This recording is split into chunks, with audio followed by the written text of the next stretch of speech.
Welcome to This Explainer. Today, we're breaking down a massive, completely avoidable trap that honestly ruins so many financial journeys. We're taking a deep dive into Chapter 16 of the book The Psychology of Money, titled You and Me, to explore the absolute danger of copying other people's money decisions. I'm really excited to guide you through this because it completely flips the script on how we've been taught to think about success. Let's get right into it. So, be honest with me for a second. Have you ever looked at someone else's incredible financial success? Maybe a friend who just bought a gorgeous house, or an influencer online showing off this massive stock return, and thought to yourself, man, I should just do exactly what they are doing. It's a completely natural human instinct. We see a winning formula, we feel that totally undeniable FOMO, and boom, our brain tells us to just copy and paste their strategy into our own lives. But here is the critical hook we need to really anchor ourselves to today. What if their goals are just completely different from yours? Think about it. What if the finish line they are sprinting toward is in an entirely different city than the one you are trying to reach? We spend so much time searching for this universal, foolproof financial cheat code that we literally forget to ask if the strategy even makes sense for our own lives. Okay, let's dive into this. Section 1.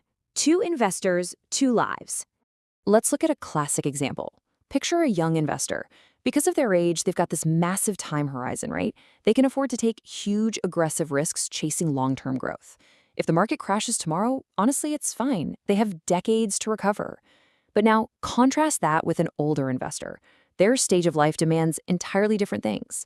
They want stability, they need regular income to fund their upcoming retirement, and they absolutely must avoid large risks.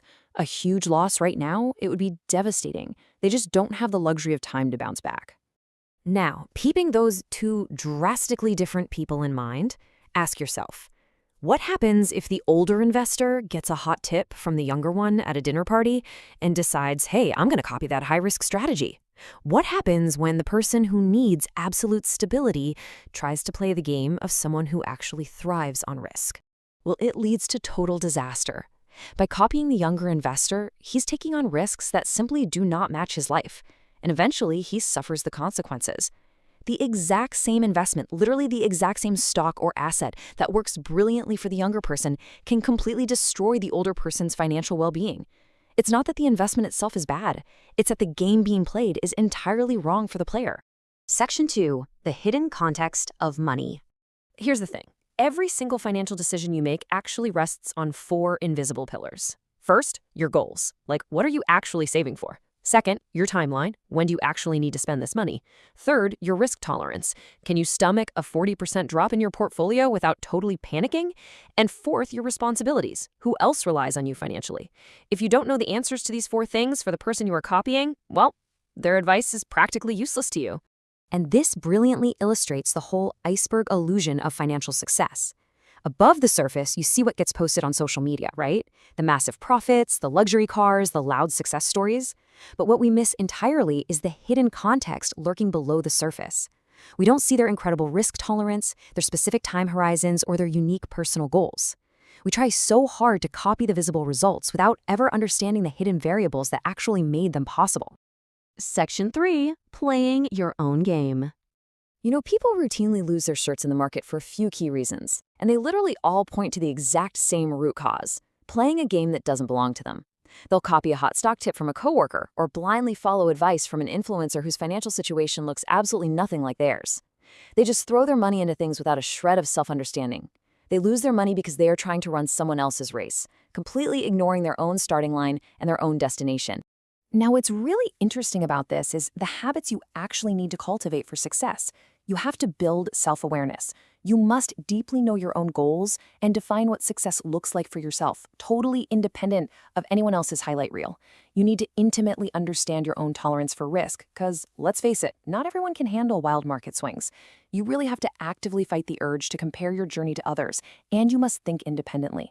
Ultimately, your financial decisions have to be based entirely on the realities of your own life. Section 4. Financial do's and don'ts. If you are trying to survive in the incredibly noisy, opinion-filled financial world we live in today, you need some hard boundaries.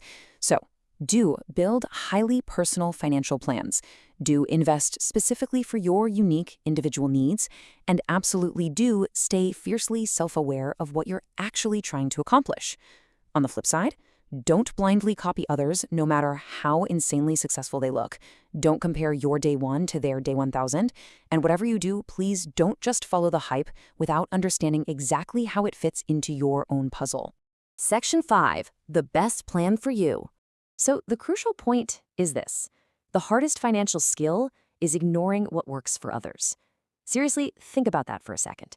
It takes incredible discipline to watch your neighbor get rich on a volatile stock or some strange new asset and actually have the quiet confidence to say, hey, good for them, but that doesn't fit my game. That restraint, that ability to just completely ignore the noise, that is the ultimate financial superpower.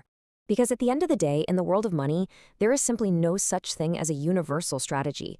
What works for a 20-something millionaire will literally bankrupt a 60-something retiree. The absolute best financial plan in the world isn't the one that gets the highest return on paper. It's simply the one that fits your life, lets you sleep soundly at night, and actually gets you to your specific goals. Personalization is the whole shebang. Imitation, that's just a shortcut to disaster. So I want to leave you with a question to really chew on as you review your own finances today. Look at your portfolio, look at your savings rate, look at where your money is going, and ask yourself honestly, does your financial plan just fit what the market and the influencers are doing right now? Or does it actually fit your life? Remember, build the plan for you. Thanks so much for joining me for this explainer, and I'll catch you next time.